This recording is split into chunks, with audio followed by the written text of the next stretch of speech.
ঘাতক ড্রাইভারের ভুলের কারণে মুহূর্তের মধ্যেই শেষ হয়ে গেল এক পুলিশ অফিসারের জীবন। জানা গেছে, গোপালগঞ্জের মুকসুদপুরে ঢাকা খুলনা মহাসড়কে সড়ক দুর্ঘটনায় রবিউল ইসলাম মোল্লা নামের এক পুলিশ সদস্য নিহত হয়েছেন। সকালে ভাঙ্গাপোল নামক স্থানে এ দুর্ঘটনা ঘটে। পুলিশ সদস্য রবিউল ইসলাম মোল্লা নড়াইল জেলার লোহাগাড়া থানায় কর্মরত ছিলেন। তিনি মুকসুদপুর উপজেলার মোচনা ইউনিয়নের নওহাটা গ্রামের বজলার মোল্লার ছেলে।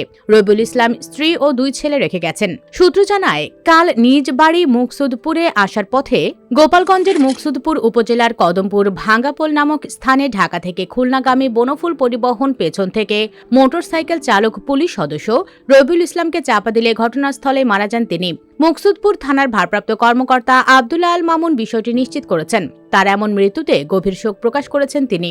এদিকে বরগুনায় সড়ক দুর্ঘটনায় পাথরঘাটা উপজেলা কৃষক দলের সভাপতি মারুফ চৌধুরী নিহত হয়েছেন। বিকাল 3টার দিকে পাথরঘাটা উপজেলার পাথরঘাটা বরিশাল আঞ্চলিক সড়কের কালমেঘা কমিউনিটি সেন্টার এলাকায় তিনি সড়ক দুর্ঘটনার শিকার হন। পরে সন্ধ্যা 7টার দিকে তার মৃত্যু হয়। মারুফ চৌধুরী পাথরঘাটা প্রেস ক্লাবের সভাপতি ও যুগান্তর পত্রিকার পাথরঘাটা প্রতিনিধি গোলাম মোস্তফা চৌধুরীর মেজ ছেলে। বিষয়টি নিশ্চিত করেছেন মারুফ চৌধুরীর চাচা উপজেলা বিএনপির সদ্য সাবেক আহ্বায়ক চৌধুরী মোহাম্মদ ফারুক। স্থানীয় স্বজনদের সূত্রে জানা যায়, দুপুরে বাসায় ভাত খেয়ে মারুফ একাই মোটরসাইকেল নিয়ে বের হন। এর কিছুক্ষণ পরে কালমেঘা কমিউনিটি সেন্টার নামক এলাকায় সড়ক দুর্ঘটনার শিকার হন। পরে স্থানীয়রা তাকে গুরুতর আহত অবস্থায় উদ্ধার করে পাথরঘাটা উপজেলা স্বাস্থ্য কমপ্লেক্সে নিয়ে যান। সেখানে তার অবস্থার অবনতি হলে উন্নত চিকিৎসার জন্য বরিশালে রেফার করা হয়। বরিশালে নেওয়ার পথে পিরোজপুরের ভান্ডারিয়া এলাকায় পৌঁছালে সন্ধ্যা 7টার দিকে তার মৃত্যু হয়। এ বিষয়ে পাথরঘাটা থানার ভারপ্রাপ্ত কর্মকর্তা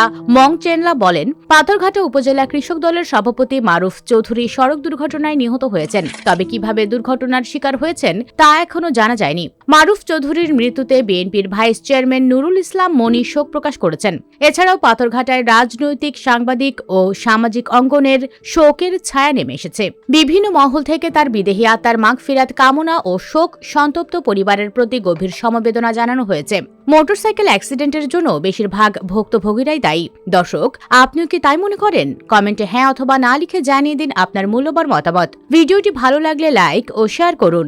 আর আমাদের চ্যানেলে নতুন হলে সাবস্ক্রাইব করে সাথেই থাকুন। ধন্যবাদ।